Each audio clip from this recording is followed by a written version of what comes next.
আসসালামু আলাইকুম।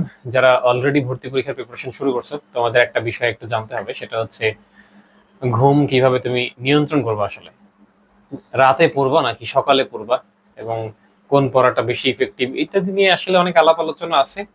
আমি আমার জায়গা থেকে আমি সেকেন্ড টাইমে যেভাবে আমার স্ট্র্যাটেজি গুলো সাজিয়েছি, তার মধ্যে ঘুমের স্ট্র্যাটেজিটা কেমন ছিল সেটা আমি তোমাদের সাথে শেয়ার করতে চাই আর কি। আহ প্রথমত, আমি যখন ফার্স্ট টাইমে কোনো জায়গায় চান্স পাইলাম না, এবং ফার্স্ট টাইমে একটা জিনিস হয়তো, আমি তো তখন ফার্মগেটে ইঞ্জিনিয়ারিং কোচিং করতাম। ফার্স্ট টাইমে এইচএসসি রেজাল্ট দেওয়ার আগেই ওইখানে গিয়ে কোচিং করা শুরু করছিলাম। সেখানে আমার উদ্ভাসে ইঞ্জিনিয়ারিং কোচিং করতেছিলাম ফার্মগেটে। তার একটু এই সাইডে পান্থপথে ছিলাম আর কি। 4 মাস থাকা হয়েছিল ওখানে ফার্স্ট টাইমে। অনেক হার্ডওয়ার্ক হয়েছে, বাট চান্স কোথাও পাই নাই ফার্স্ট টাইমে। যাই হোক, তো সেখানে উদ্ভাসে ফার্স্ট শিফটে আমার ছিল না, আমি হচ্ছে সেকেন্ড শিফটে কোচিং এ ছিলাম আর কি, বিকাল শিফটে আর কি। বিকাল শিফটে আমার কোচিং ছিল। তো সকালে আমার আসলে পড়তে খুব একটা মন চেত না, বুঝছো। সকালে এমনিতে দেরি করে ঘুম থেকে উঠতাম। তো সকালে দেরি করে ঘুম থেকে উঠতাম 8টা 9টা, হ্যাঁ এরকম 10টা বেজে যেত অনেক সময়। অনেক সময় তোমার হচ্ছে ফজরের নামাজ পড়লেও নামাজ পড়ে দেখা যেত যে ঘুমায় যাইতাম। ঘুমায় গেলে সকালে আর পড়াটা হইতো না আর কি। সকালে 10টা পর্যন্ত 9টা পর্যন্ত ঘুম ঘুম থাকতো। ওই সময় পড়া হইতো না। এবং যখন আসলে কোনো জায়গায় চান্স পাইলাম না, তো কোচিংটা আসলে বিকালে ছিল, এবং দেখো দুপুরের পর যাইতাম আর কি। 2:30 3টার দিকে মনে হয় কোচিং শুরু হইতো। ওই টাইমটাতে যাইতাম, পরে রাতে এসে রাতে পড়াশোনা করে 12টা 1টা 2টা এরকম বাজতো, পরে ঘুমায় যাইতাম। দেখা যেত যে আসলে রাতটাও খুব ভালোভাবে কাজে লাগতেছে না, ওই কোচিং নির্ভরশীল। ফার্স্ট টাইমে যে যারা এই ভুলটা করে, আসলে ফার্স্ট টাইমে সাধারণভাবে সবাই এই ভুলটা করে থাকে, যে কোচিং নির্ভরশীল হয়ে থাকে, মানে কোচিং এ চান্স পাইয়ে দিবে। মানে কোচিং এ আসি মানে ওকে ঠিক আছে, চলতেছে সবকিছু ভালো, ঠিক আছে। আসলে তো সেটা না। যখন তুমি সেকেন্ড টাইমার হয়ে যাও, তখন তুমি রিয়েলাইজ করো আসলে তোমার মধ্যে স্ট্র্যাটেজিক্যাল চেঞ্জ গুলো আসলে আসা উচিত। এর মধ্যে অন্যতম হচ্ছে তোমার ঘুমটা আসলে তোমাকে নিয়ন্ত্রণ করতে হবে। এবং আমি যখন সেকেন্ড টাইম প্রিপারেশন শুরু করলাম, কোথাও চান্স না পাওয়ার পর, তখন অন্যতম এই স্ট্র্যাটেজি এটা ছিল যে আমাকে সকালগুলো কাজে লাগাইতে হবে, ঠিক আছে। বোর্ডে না লিখলে আসলে খালি খালি থাকলে ভালো দেখা যায় না। সকালগুলো কাজে লাগাইতে হবে। তো এটা আমার অন্যতম একটা স্ট্র্যাটেজির মধ্যে ছিল, সকালের টাইমটা কাজে লাগানো। একবার আমি ভোর 4টার দিকে উঠে, 4টা 4:30 এই টাইমে উঠে ফিজিক্স কোশ্চেন সলভ করতেছিলাম। এটা এখন মনে আছে। রেগুলার 4টার দিকে উঠা হইতো না, সকালে উঠা হইতো। সকাল 6টা 7টা এই টাইমে পড়া টেবিলে বসে যেতাম। ভোর 5টার দিকে উঠে পড়াশোনা শুরু করতাম। টিসিতে যারা এখন ভর্তি আছে, তাদেরকে প্রেজেন্ট দিতে হয় সকালে ঘুম থেকে উঠে টেলিগ্রাম গ্রুপে প্রেজেন্ট দিতে হয়। প্রেজেন্ট দিতে হয়। তো তারা আসলে ঘুম থেকে উঠতেছে কিনা সেটা যাচাই করা হয়। তো প্রেজেন্ট দিয়ে আসলে বোঝাচ্ছে যে আসলে তারা ঘুম থেকে উঠতেছে। সকালের টাইমটা কতটা গুরুত্বপূর্ণ এইটা তুমি হয়তো বুঝে গেছো। মানে তোমাকে এইটা বুঝতে হবে যে আসলে ফার্স্ট টাইমে যে সকালগুলো কাজে লাগাও নাই, এটা তোমার ঠিক ছিল না, এটা ভুল ছিল। এটা তোমাকে স্বীকার করতে হবে। এখন যদি বলে কেউ যে সকালে পড়বো না, আমি সকালে পড়বো না, চান্স না হোক, রাতে পড়াশোনা করেই ভালো করার চেষ্টা করো, তাহলে তুমি তোমার চিন্তা করতে পারো। বাট আমি তোমাকে বলবো যে তোমার ভুলগুলো আইডেন্টিফাই করা, ভুল মেনে নেওয়া অনেক বড় একটা বিষয়। ভুল হয়েছে, ওকে ভাই আমার ভুল হয়েছে, এটা মেনে নাও। যদি মেনে নিতে পারো, তাহলে তুমি সংশোধন করতে পারবা। ভুলের ভুল শুধরাবে কে? যে তার ভুল হয়েছে, সে সেটা বুঝতে পারছে, তাহলে সে ভুল শুধরাবে। সে ভুল করতেছে কিন্তু ভুল শুধরাচ্ছে না, মানে ভুল মনে করতেছে না, তাহলে সে শুধরানোর তো সুযোগই নাই। সে সেটাকে ভুলই মনে করে না। তো তোমার যদি মনে হয় যে আসলে এই যে আমি সকালগুলো ফার্স্ট টাইমে আহ অহেতুক কাটাইছি, ঘুমিয়ে কাটাইছি, সেকেন্ড টাইমে এইটা করার কোনো সুযোগ নাই। সেকেন্ড টাইমে সকালগুলো কাজে লাগাইতে হবে। কালকে যদি, ধরো আজকে সকালে যদি জাহাঙ্গীরনগর বিশ্ববিদ্যালয়ের ভর্তি পরীক্ষা হইতো, তাহলে তুমি আজকে সকালে কয়টার দিকে ঘুম থেকে উঠতা? হয়তো বা 5টা 6টা বা 7টা এই টাইমে উঠতা। 5টা 6টা ভোরের দিকে উঠে যেতা। কিন্তু আজকে সকালে তুমি কয়টার দিকে ঘুম থেকে উঠছো, বা তুমি সকাল কয়টা পর্যন্ত ঘুমাইছো, একটু নিজেকে প্রশ্ন করো। হয়তো বা 9টা 10টা 11টা।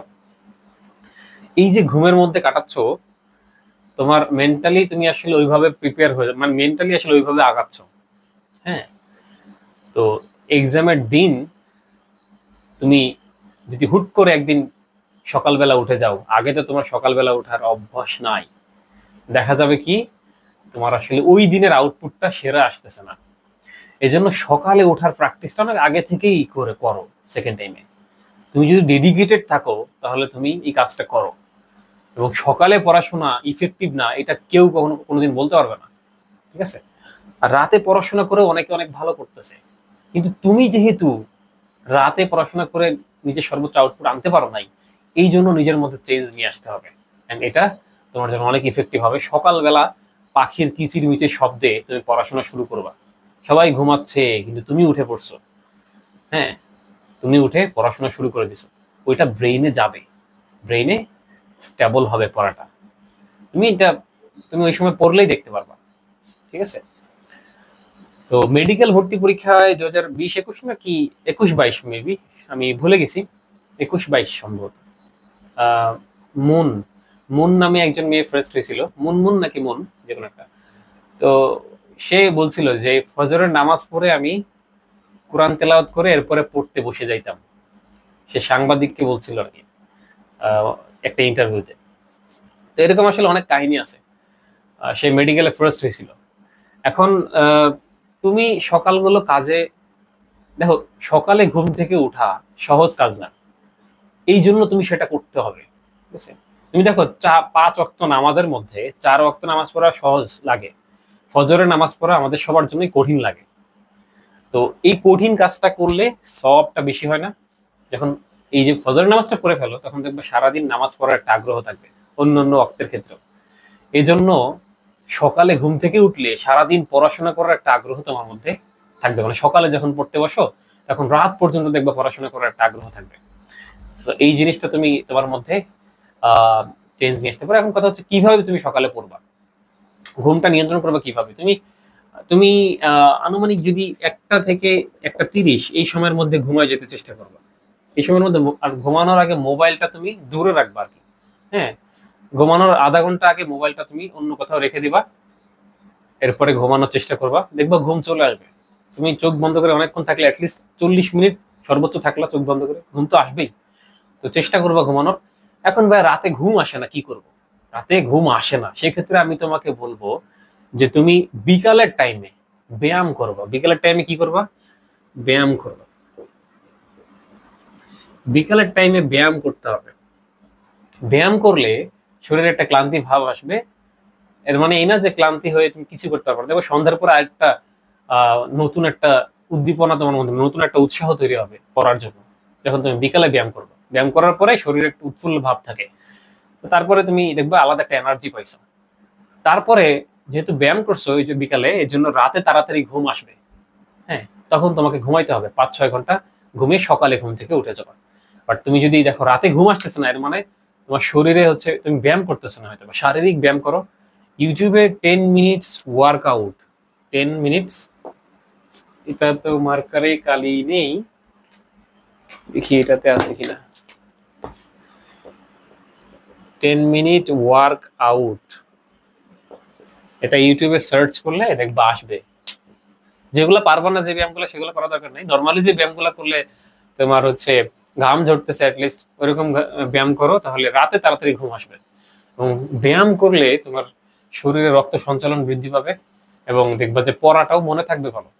হ্যাঁ, তো স্ট্র্যাটেজিক দিকগুলো তোমাকে আসলে ভাবতেই হবে, শুধু পড়াশোনা না, স্ট্র্যাটেজিক্যালি আগায় থাকতে হবে আর কি। তো সকালগুলা কাজে লাগাও, দেখবা যে তোমার মধ্যে ইমপ্রুভমেন্ট তুমি নিজেই লক্ষ্য করতে পারবে। একদিন উঠলে কষ্ট হবে, 2 দিন, 3 দিন, 4 দিন উঠলে কষ্ট হবে, তারপরে দেখবা আস্তে আস্তে 5-6 দিনের মাথায় তুমি একটা ফ্লো পাচ্ছ। অভ্যাসটা তৈরি করতে হবে আর কি, কষ্ট করে। একটা অভ্যাস কষ্ট করে গ্রো করতে হয়, তারপরে ধীরে ধীরে সামনের দিকে আগাইতে পারবা। আর কখনো ফ্লো নষ্ট হয়ে গেলে, যে হুট করে একদিন দেরিতে ঘুম ঘুম থেকে উঠে পড়ছো, ওই জন্য মন খারাপ করবা না, মানে থেমে যাবা না। একদিন, 2 দিন, 3 দিন ঘুম থেকে দেরি হয়েছে উঠতে, তো কি হয়েছে? সমস্যা নাই তো। তুমি যখনই ঘুম থেকে উঠছো তখন থেকে খুব ভালো মতো পড়াশোনা করতে থাকো। ধরো একদিন একটু বেশি ঘুম পাইছে, রাত সকাল 9টা পর্যন্ত ঘুমাই গেছো, বা 10টা পর্যন্ত ঘুম দিয়ে ফেলছো, তখন 10টা থেকে উঠে 10:30 থেকে পড়ার টেবিলে বসে যাও, তাহলে একটা তোমার গুরুত্বটা দেখা গেল। সবসময় না, মানে বলতেছি, যদি এরকম হয় যে মাঝে মাঝে দেরি হয়ে গেছে, ওই সময় হতাশ হয়ে যাও না যে আমি ঘুম থেকে দেরিতে উঠে পড়ছি। হতাশ না হয়ে ওই সময় থেকে সারা দিনটা কাজে লাগাও, ঠিক আছে? আর চেষ্টা করবা সকালে ঘুম থেকে উঠতে, ফজরের নামাজ পড়ে তারপরে পড়া শুরু করে দিতে চেষ্টা করবা। দেখবা আলাদা একটা এনার্জি কাজ করবে শরীরে। আশা করি সবাই বুঝতে পারছো এই আলোচনা। সবাই ভালো থাকবে। আল্লাহ হাফেজ।